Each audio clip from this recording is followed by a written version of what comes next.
अस्सलामुअलैकुम दोस्तों, क्या हाल आप सबकी। उम्मीद है आप सब खैरियत से होंगे। सबसे पहले आपको बताते चलें, जिस प्रोडक्ट का हम रिव्यू कर रहे हैं वो है हमारे पास PPR heater. Basically PPR heater होता क्या है ये भी आपको बताते चलें। आजकल जो घरों में पीपीआर पाइप हैं, पानी के पाइप, सेंट्री के पाइप, सुई गैस वाले पाइपलाइन हैं, उसको अगर आपने जोड़ लगाना हो उसके लिए आपको एक टूल चाहिए होता है जिसे हम पीपीआर हीटर भी कहते हैं, पाइप वेल्डिंग मशीन भी कहते हैं। इस बॉक्स के ऊपर सारी चीज़ें मेंशन है, साइज़, हीटिंग, वाटेज, वोल्टेज।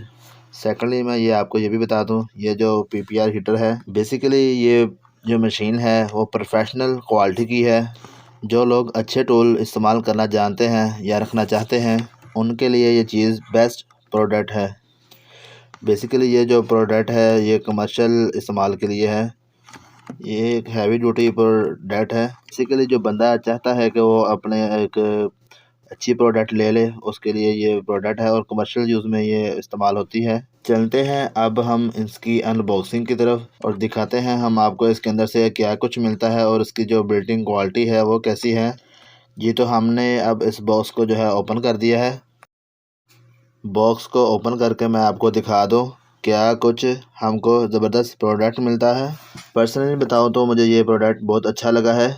इस हीटर के साथ जो मोल्ड दिए गए हैं वो इसके अंदर सिर्फ जो 3 साइज रखे गए हैं जो रेगुलर यूज़ होते हैं। वैसे जो है इसके अंदर जो है ये 20 mm से लेकर 63 mm तक ये इजीली वर्क करता है ये हीटर। लेकिन इसके अंदर ये जो आपको दिखा रहा हूँ मैं 40 mm का है ये 32 mm का है ये। उसके अलावा ये जो है 25 mm। 3 ही साइज़ दिए गए हैं जो रेगुलर यूज़ होते हैं और 2 स्क्रू दिए गए हैं पैक में। इसके अलावा जो है इसके अंदर एक एलन की दी गई है और एक अदद इसमें से पीपीआर हीटर मिलता है। जब इसको आप ज़ीरो पे ले आएंगे ये हीटर ऑफ हो जाएगा। ये जो हीटर की गेज है टेम्परेचर गेज, इसको आप अपने पाइप के हिसाब से जो है मैनेज कर सकते हैं। यहाँ पे जो 50 से लेकर आप 300 तक इसको आप टेम्परेचर जो है सेट कर सकते हैं अपने पाइप के हिसाब से।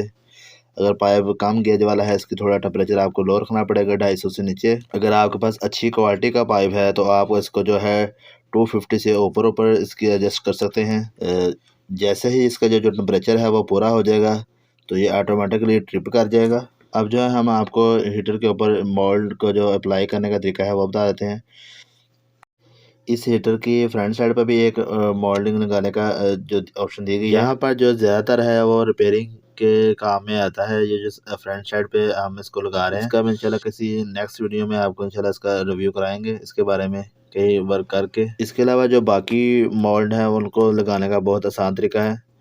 आपको उनको इजीली जो है सबसे पहले इनके अंदर स्क्रू डाल के, ये इनर साइड है, दूसरी साइड पे जो है ये देख सकते हैं आप मोल्ड के अंदर एक चूड़ी है। यहाँ पे आप इजीली इनको टाइट कर सकते हैं।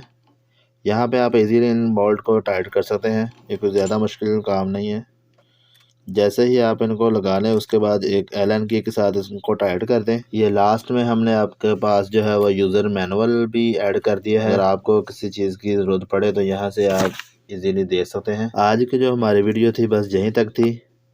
वीडियो को लाइक करें, चैनल को सब्सक्राइब करें ताकि आने वाली हर नई वीडियो आपको बर वक्त मिल सके। Thanks for watching.